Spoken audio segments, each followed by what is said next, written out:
بہت توجہ کے ساتھ میرے وہ بھائی جو کسی کے بہکاوے میں آ کے کہتے ہیں میلاد منانا شرک ہے، جھنڈا لگانا کہاں سے ثابت ہے، میں کہتا ہوں تھوڑا سا دل کھولو اور بات انصاف سے سنو، توجہ سے سنو، پھر آپ کریں یا نہ کریں آپ کی مرضی۔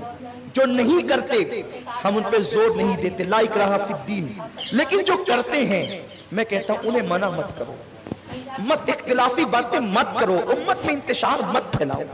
اللہ کو اختلاف پسند نہیں ہے، اگر تم نہیں کرتے یہ تمہاری اپنی طبیعت ہے۔ جو کرتے ہیں انہیں مت کہو، بہکاؤ مت، ان کو گمراہ مت کرو، ان کے ساتھ اختلاف مت کرو۔ سیدہ فاطمہ الزہرا سلام اللہ علیہا اپنے بابا جان کی بارگاہ میں آتی ہے، عرض کرتی ابا جان کیا آپ نے میرے لیے یہ نہیں کہا کہ فاطمہ میرے کلیجے کا ٹکڑا ہے؟ سرکار نے فرمایا بیٹی یقیناً تو میرے دل کا ٹکڑا ہے۔ کہا بابا جان ایک بات پوچھنا ہے، توجہ فرمائیں، بالخصوص ہر ایک کی توجہ۔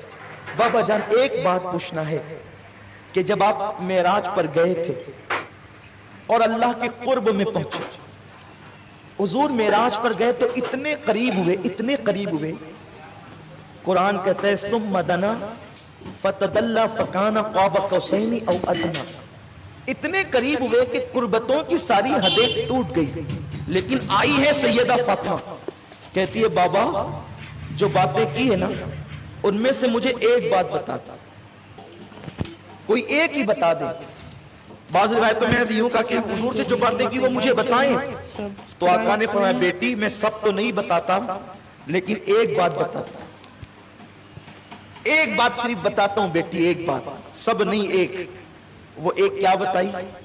ارشاد ہوتا ہے میری بیٹی جب میں اپنے اللہ کے قرب میں پہنچا، نہ جہاں کسی کی سوچ جا سکتی ہے، جہاں کیف کے پر جلتے ہیں، جب میں اپنے اللہ کے قرب میں پہنچا تو میرے اللہ نے مجھے 70,000 مرتبہ کہا حبیب مانگ لے کیا مانگتا ہے، حبیب مانگ لے کیا مانگتا ہے، حبیب مانگ لے کیا مانگتا ہے۔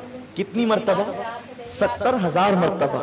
سیدہ مچل گئی، مچل گئی، پھر پوچھتی بابا جب اس نے 70,000 مرتبہ کہا مانگ لے محبوب تو کیا مانگتا ہے، تو آپ نے کیا کیا مانگا بابا؟ میرے آقا فرماتے بیٹی وہ جب جب کہتا نا مانگ لے کیا مانگتا ہے تو میں کہتا میری امت کو بخش دے، وہ کہتا ہے مانگ لے کیا مانگتا ہے، میں کہتا میری امت کو بخش دے، وہ کہتا ہے مانگ لے کیا مانگتا ہے، میں کہتا میری امت کو بخش دے۔ بیٹی وہ 70,000 بار کہتا رہا مانگ لے کیا مانگتا ہے، میں 70,000 بار یہی جواب دیتا رہا میری امت کو بخش دے۔ اس کے قلب پر جوش آ گیا، اس نے فرمایا محبوب گھبرا نہیں، کم نہ کر، اتنے قریب اسی لیے بلایا ہے، ارے کچھ اور بھی تو مانگ۔ میں نے کہا میری امت کچھ اور بھی تو مانگ، میں نے کہا میری امت، اس نے کچھ اور بھی تو مانگ، کہنے کا میری امت، پھر اس نے کہہ دیا حبیب قیامت میں تجھے رسوا نہیں کروں گا، قیامت کے دن تیری امت کی عمل نہ دیکھوں گا، تو جس کو چاہے گا میں اس کو بے حساب جنت عطا کر دوں گا۔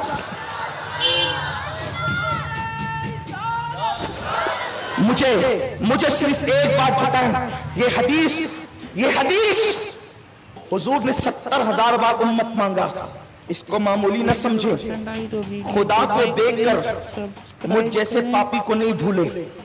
ان میں شرابی بھی ہے پوری امت میں، زانی بھی ہے، چور بھی ہے، غیبت کرنے والے بھی ہے، چغلی کرنے والے بھی ہے، ماؤں کو ستانے والے بھی ہے، باپوں کو اذیت دینے والے بھی ہے، کوئی بہت سرخاب کے پر لگے ہمارے اندر۔ سوچو کتنے گندے لوگ ہیں ہم، اتنے گنہگار اور پاپی لوگ ہیں ہم۔ ظاہر سی بات ہے بخشش تو انہی کے لیے مانگی جاتی جو پاپی ہوتے ہیں، اچھوں کے لیے زاہدوں کے لیے تو مانگی نہیں جاتی، تو پاپیوں کو حضور نہیں بھولے۔ توجہ، تھوڑی سی توجہ، حضرت موسیٰ 70,000 پردوں کے پیچھے سے ایک تجلی دیکھ کر بے ہوش ہو کر زمین پہ آ گئے اور اپنے آپ کو بھول گئے۔ 70,000 پردوں کے پیچھے سے ایک تجلی دیکھی تو وہ اپنے آپ کو بھول گیا، زمین پہ بے ہوش ہو کے آ گئے۔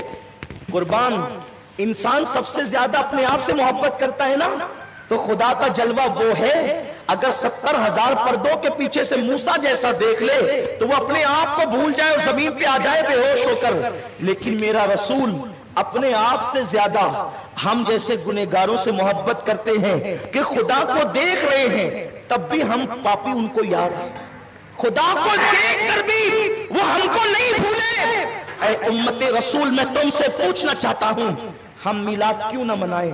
جو رسول خدا کو دیکھ کر ہمیں نہ بھولا، اس رسول کو ہم دکانوں کی وجہ سے بھول جائیں، مکانوں کی وجہ سے بھول جائیں، دولت کی وجہ سے بھول جائیں، گناہوں کی وجہ سے بھول جائیں، کسی کے تانے کی وجہ سے بھول جائیں، کسی کے مذاق کے خوف سے بھول جائیں؟ ہم نے طے کر لیا ہے، کیونکہ حدیث میں ہمارا ایمان ہے، اے پیارے مصطفیٰ، جب تم خدا کو دیکھ کر ہمیں نہیں بھولتے تو آپ کے رب کی عزت کی قسم ہم بھی آپ کو کبھی نہیں بھولیں گے۔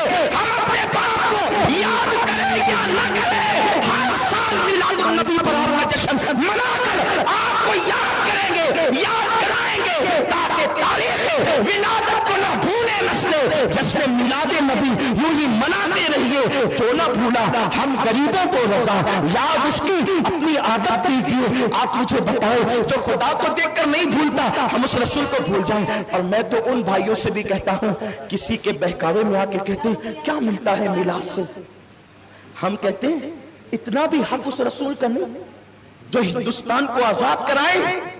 ان کی یادگاروں کے لیے تم مورچے نکالتے ہو کہ بناؤ، نام لکھو، یہ کرو، ہم اس کے مخالف نہیں ہیں۔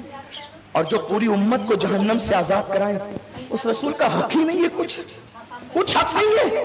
انصاف سے کام لو، انصاف سے کام لو۔ اگر کوئی بندہ ایک مدرسہ قائم کرے تو ہر سال اس کی یاد منائی جاتی ہے، مدرسے کا 7 سالہ منایا جاتا ہے، سلور جبلی منایا جاتا ہے، گولڈن جبلی منایا جاتا ہے۔ ان مدرسوں کو مدرسہ بنایا کس نے؟ مصطفیٰ کے قدموں نے۔ تو جس رسول کے صدقے میں سب ملا، انہیں بھول جاؤ اور پھر سب کو مناتے رہو۔ مجھے بتاؤ، ہم سے بڑا ظالم کون ہوگا اگر حضور کو بھول گئے، میلاد النبی کو بھول گئے؟ میرے آقا صلی اللہ علیہ وسلم کے دیوانوں، لوگ کہتے ہیں کیا صحابہ نے منایا؟ آپ کیوں یہ کہتے ہیں کہ صحابہ نے نہیں منایا؟ صحابہ نے منایا، ہم دلیلیں دیتے ہیں، انشاءاللہ آگے پڑھیں گے دلیلیں۔ صحابہ نے بالکل منایا، صحابہ نے تو اونٹ بھی ذبح کی، صدیق اکبر ہر سال اونٹ ذبح کرتے تھے۔ الحاوی للفتاوی اٹھا کر کے دیکھو، ہر سال ذبح کرتے تھے اونٹ حضور کی میلاد کے موقع پہ۔ بات اتنی ہے، آپ کو علم نہیں ہے۔ اب میں آپ سے پوچھتا ہوں، یہ بتاؤ اللہ ایک ہے، آپ کیسے ثابت کریں گے؟ ہے ہر ایک میں صلاحیت کے قرآن سے ثابت کر دیں؟ بولو، نہیں کر سکتے۔ تو اسی طرح جب خدا کا وجود ہر مسلمان قرآن و حدیث سے ثابت نہیں کر سکتا، وہ تو اتنا کہتا ہمارے نبی نے کام مانتے ہیں، ویسے ہر مسلمان میلاد النبی صحابی نے منایا یہ ثابت نہیں کر سکتا، یہ تو علماء کا کام ہے۔ اور اگر کسی کو شک ہے کہ صحابی نے نہیں منایا، ہم کہتے ہیں آؤ ہمارے پاس، بیٹھو، سمجھو۔ اور بات اتنی ہے، جب تم یوم اقبال منا سکتے ہو، جب تم یوم آزادی منا سکتے ہو، 15 اگست لوگ جلسے کرتے ہیں یار، تقریریں کرتے ہیں، میں کہتا ہوں بے شک ہم بھی کرتے، کریں گے، لیکن حضور علیہ السلام نے تو صرف ہندوستان نہیں پوری انسانیت کو آزاد کرایا ہے۔ میرے رسول کے کتنے احسانات ہیں، ہم کیوں نہ منائے اس دن کو؟ اس کے بعد لوگ اپنے مخصوص انداز کے جھنڈے بھی لہراتے ہیں۔ اس وقت سفید اور کالے رنگ کی ایک عجیب سی پٹی میں نے لہراتے ہوئے دیکھی ہے، وہ عجیب سا مجھے لگتا ہے، حیرت ہے، مولوی کا بنایا ہوا جھنڈا اگر ہر سال لہرایا جا سکتا ہے تو کیا رسول اللہ کے نام پہ جھنڈا ہر سال لہرایا نہیں جا سکتا؟ کیوں آخر کیوں؟ اس کا مطلب یہی ہے کہ آپ اگر یہ کرنا نہیں چاہتے، کرنے نہیں دینا چاہتے، تو آپ کے دل میں کہیں نہ کہیں رسول اللہ سے عداوت ہے، کہیں تو آپ کے دل میں عداوت دشمنی ہے، ورنہ آپ نے کسے روکا، کب روکا؟ اگر ہمت ہے تو یوم اقبال منانے والوں کو روکو، اگر ہمت ہے یوم غالب منانے والوں کو روکو، اگر ہمت ہے تو مدارس کے سالانہ اجلاس اور گولڈن جبلی، سلور جبلی اور جشن 7 سالہ کو روکو۔ آپ اس وقت خاموش رہتے ہیں۔